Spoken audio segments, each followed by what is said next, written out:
Good morning students. आज हम बात करेंगे फर्स्ट एंगल और थर्ड एंगल प्रोजेक्शंस क्या होते हैं।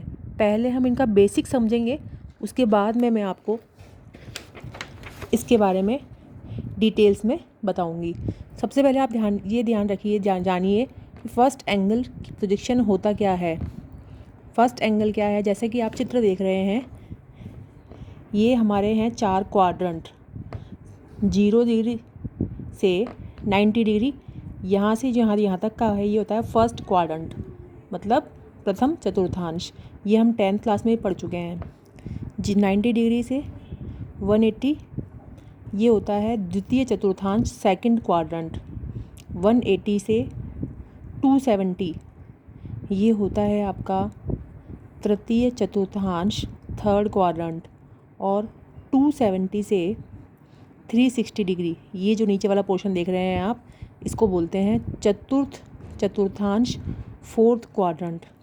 लेकिन इंजीनियरिंग ड्राइंग के अंदर हम केवल फर्स्ट क्वाड्रेंट, प्रथम चतुर्थांश, और थर्ड क्वाड्रेंट, तृतीय चतुर्थांश, इन दोनों के बारे में ही बात करते हैं, पढ़ते हैं। क्यों? इसका रीज़न क्या होता है? इसका रीज़न ये होता है कि हम ये मान के चलते हैं कि ये जो प्लेन है, ये है वर्टिकल प्लेन, जो ऊर्ध्वाधर खड़ा रहता है, सीधा खड़ा रहता है, उसको बोलते हैं वर्टिकल प्लेन वीपी। और जो लेटा हुआ रहता है, ये इसको बोलते हैं एचपी, हॉरिजॉन्टल प्लेन। हम ये मान के चलते हैं कि हॉरिजॉन्टल जो प्लेन है वो अपनी जगह पर कभी फिक्स नहीं रहता, वो अपनी जगह से मूव करता है। जैसे मान लीजिए मैं इस वाले स्थिति को अगर नीचे लेके जाऊँगी तो ये प्लेट नीचे रहेगी, और ये जब प्लेट नीचे रहेगी तो ये वीपी पे आके जुड़ जाएगी। और यहाँ से जो हॉरिजॉन्टल प्लेन की प्लेट है, इस प्लेट को मूव कराएंगे तो ये प्लेट ऊपर आएगी और वीपी पर आकर जुड़ जाएगी। अगर हम दोनों को, अगर हॉरिजॉन्टल प्लेन को नीचे लाएं, इसको यहाँ से नीचे ले जाएं और इसको यहाँ से ऊपर मिला दें, तो हमारी कुछ ऐसा हमें चित्र दिखेगा। फिर प्लेन होने के बाद इस तरीके का जो मैं बना रही हूँ, ये तो ये आपका हो जाएगा वीपी और ये आपका हो जाएगा एचपी। तो हम ये मानते हैं फर्स्ट एंगल थर्ड एंगल में कि वर्टिकल प्लेन हमेशा फिक्स रहता है और हॉरिजॉन्टल प्लेन अपनी जगह से, प्लेस से मूव करता है।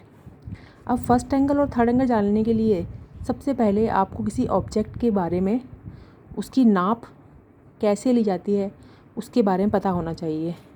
आप इस चित्र को देख रहे हैं, this is an isometric view. हम इस व्यू को आइसोमेट्रिक व्यू क्यों बोलेंगे? क्योंकि आइसोमेट्रिक व्यू क्या होते हैं? आइसोमेट्रिक व्यू वो होते हैं जो अपनी सरफेस से या अपनी सतह पर से दोनों तरफ से 30 डिग्री के एंगल पर उठे हुए होते हैं। इन्हें हम बोलते हैं आइसोमेट्रिक व्यू। इंजीनियरिंग ड्राइंग में फर्स्ट एंगल या थर्ड एंगल को बनाते समय हमें यही आइसोमेट्रिक व्यू क्वेश्चन के रूप में दिया जाता है। सबसे पहले आपको आइसोमेट्रिक व्यू को पढ़ना और उसे पहचानना आना चाहिए। अब मान लीजिए ये जो आइसोमेट्रिक व्यू है, इसकी लेंथ आपको दिख रही है, ये है 70, इसकी जो हाइट है वो है 80, और इसकी जो चौड़ाई दिख रही है आपको, ये है 50। 3 डायमेंशनल व्यू होते हैं, हमको 3 तरफ से देखकर इनका आंसर निकालना पड़ता है। सबसे पहले अगर क्वेश्चन में हमें एरो दिया हुआ है, जिस तरह लिखा है एरो, इसी क्वेश्चन को देखेंगे हम। अगर ये एरो दिया हुआ है, इसका मतलब जो हमें एरो दिया हुआ है वो हमारा होता है फ्रंट व्यू। फ्रंट व्यू मतलब सामने का दृश्य, इसे हम क्या मानेंगे? फ्रंट। फ्रंट की अपोजिट जो साइड होती है, फ्रंट की दूसरी तरफ जो साइड होती है, अपोजिट जो दिशा होती है, उल्टी दिशा, उसे हम हमेशा साइड व्यू मानते हैं। और ऊपर का जो पोर्शन है, जो हम छत पे खड़े होकर मान लीजिए किसी चीज़ को देख रहे हैं, यहाँ पर खड़े हैं, ये हमेशा आपका टॉप पोजीशन कहलाता है। तो किसी भी आइसोमेट्रिक में 3 चीज़ें पहले आपको पढ़ना आनी चाहिए। पहले देखना आना चाहिए कि फ्रंट कहाँ पर है, कौन सा है, साइड कौन सा है, और प्लान कौन सा है, चाहे फर्स्ट एंगल हो या थर्ड एंगल हो। उसके बाद आप मान लीजिए इसको आपने फर्स्ट क्वाड्रेंट में रखा, इसी व्यू को हमने कहाँ रखा, फर्स्ट क्वाड्रेंट। फर्स्ट क्वाड्रेंट कौन सा है, यहाँ से स्टार्ट करेंगे हम, 0 to 90 डिग्री वाला जो है वो आपका कौन सा क्वाड्रेंट है, फर्स्ट क्वाड्रेंट है। फर्स्ट क्वाड्रेंट पर रखने पर आपको ये ध्यान रखना है कि हमारा देखने वाला व्यक्ति है वो हमेशा इस साइड ही खड़ा होकर किसी भी ऑब्जेक्ट को देखेगा, चाहे वो फर्स्ट क्वाड्रेंट में हो या थर्ड क्वाड्रेंट के अंदर हो। जब इस व्यक्ति ने इसको फर्स्ट क्वाड्रेंट को देखा तो ये जो वर्टिकल प्लेन है और जो हॉरिजॉन्टल प्लेन है ये कांच की एक पारदर्शी पट्टी होती है जिसके हम आर पार देख सकते हैं। ये कांच की बनी हुई होती है पूरी की पूरी। जब भी हम किसी भी चीज़ को ड्रॉ करेंगे तो हम कहाँ ड्रॉ करेंगे, प्लेन पर। तो हमारे पास प्लेन कौन सा है, इस चित्र को, इस डब्बे को यहाँ ड्रॉ करने के लिए हमारा ब्लैक बोर्ड मान लीजिए, उसे हम प्लेन मान लेंगे, ये है हमारा वर्टिकल प्लेन। तो जब हम यहाँ से कोई व्यक्ति देखेगा तो उसकी आँखों से जो रेज़ निकलेंगी वो रेज़ इस पॉइंट पर गई, इसको आपने पीछे उठा लिया। इस पॉइंट पर गई कोने पर, इसको आपने पीछे उठा लिया। इस पॉइंट पर गई, इसको आपने उठा लिया इधर, और इस पॉइंट पर गई, इसको भी आपने उठा के यहाँ ले लिया। तो आपके पास कुछ इस तरीके से 70 और हाइट कितनी हो गई, 80, 70 और 80। तो ये आपका ड्रॉ हो गया फ्रंट। तो फर्स्ट एंगल के अंदर फ्रंट कहाँ ड्रॉ होता है, ऊपर की तरफ। देख रहे हैं आप, जैसा ऊपर है। अगर मैं इसका प्लान ड्रॉ करना चाहूँगी तो मैं प्लान को कहाँ ड्रॉ करूँगी, मेरे पास प्लेन कौन सा है, प्लेन तो मेरे पास एक ही है, ये है हॉरिजॉन्टल प्लेन।